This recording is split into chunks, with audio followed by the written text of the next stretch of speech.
Assalamualaikum warahmatullahi wabarakatuh. Hai, kembali lagi dengan Kak Ilham di video kita yang ketiga untuk materi yang ketiga ini. Sebelumnya kita sudah pelajari beberapa bagian dari ujaran, yaitu part of speech, yaitu noun, pronoun, kemudian ada conjunction, ada preposition, dan adverb.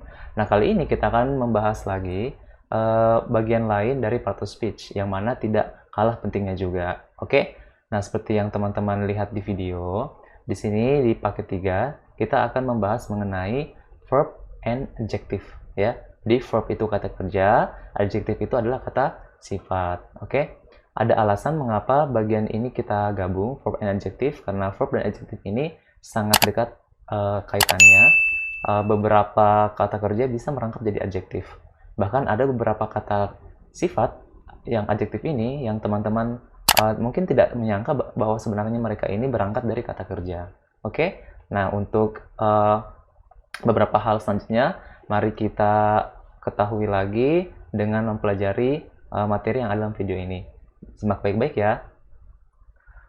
Oke, teman-teman. Nah, jadi yang pertama, kita akan membahas mengenai verb ya.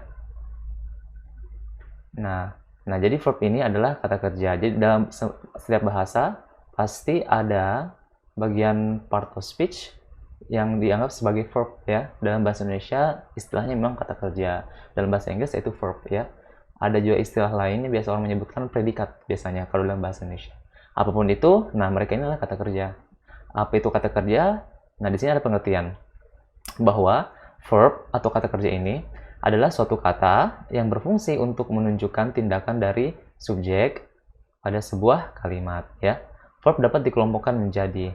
Nah, pengelompokan verb ini sebenarnya ada beberapa, lebih dari 5, tapi ini yang sangat penting untuk teman-teman ketahui ya. Apalagi yang kelima ini yang sangat erat kaitannya dengan soal-soal yang akan muncul nanti di kedinasan ya untuk TBI.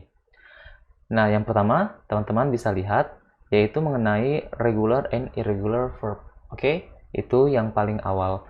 Saya rasa mungkin beberapa teman-teman sudah familiar dengan istilah regular and irregular verb ya. Selalu ada di tengah kamus waktu teman-teman SD, SMP, dan SMA ya kalau pakai kamus. Nah, kemudian yang kedua ini transitive dan intransitive verb ya. Mungkin ini kedengaran baru untuk teman-teman dan ini sangat penting ya. Jadi kita benar-benar perlu mempelajari yang satu ini. Kemudian yang ketiga linking verb. Nah, linking verb ini mungkin juga terdengar baru untuk teman-teman dan ini juga sangat penting untuk dipelajari ya. Nah, yang keempat ini ada phrasal verb. Oke. Nah, phrasal verb ini saya yakin teman-teman juga sudah banyak mengetahuinya dan sudah sering mempraktekannya ya. Mungkin hanya tidak mengetahui bahwa itulah istilah dari phrasal verb ya. Nah, kita akan tinjau, kita akan pelajari selanjutnya sebentar. Kemudian yang kelima ini auxiliary verb ya, kata kerja bantu. Oke.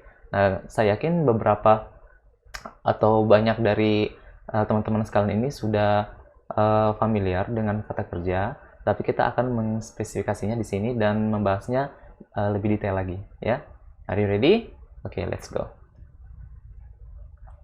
Nah, yang pertama kita akan membahas mengenai regular and irregular verbs ya. Jadi regular and irregular verb. Nah, jadi bagian A yaitu regular verb, kata kerja beraturan ya. Nah, dalam bahasa Inggris ada istilah kata kerja beraturan.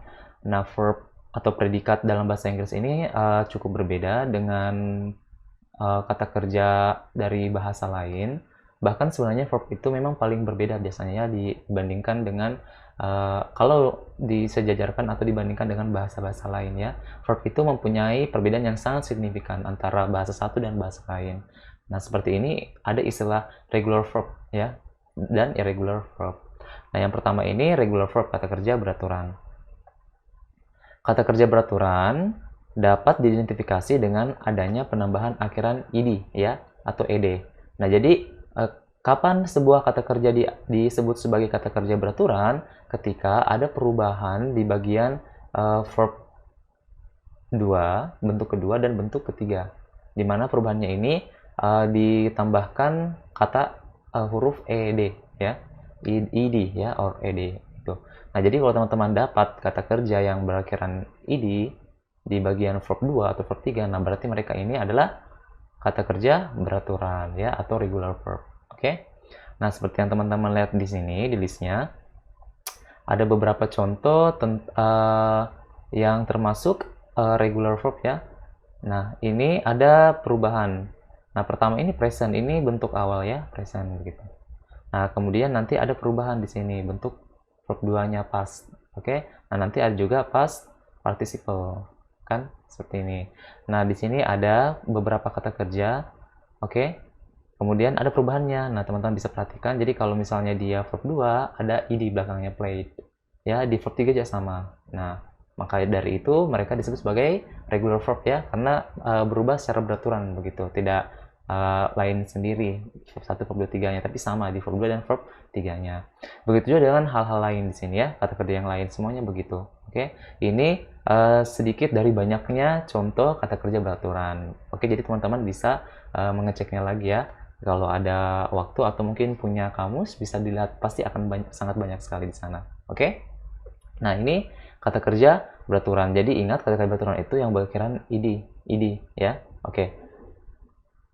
Nah, kemudian di bagian B, ini irregular verb ya. Ada istilah lain yang bernama irregular verb. Kata kerja yang tidak beraturan. Oke, jadi dari kata irregular, tidak beraturan.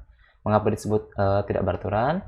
Nah, karena tidak dapat diidentifikasi dengan cara tertentu biasanya ya.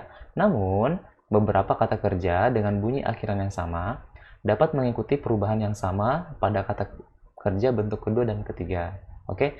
Nah, jadi perbedaan antara regular verb dan irregular verb.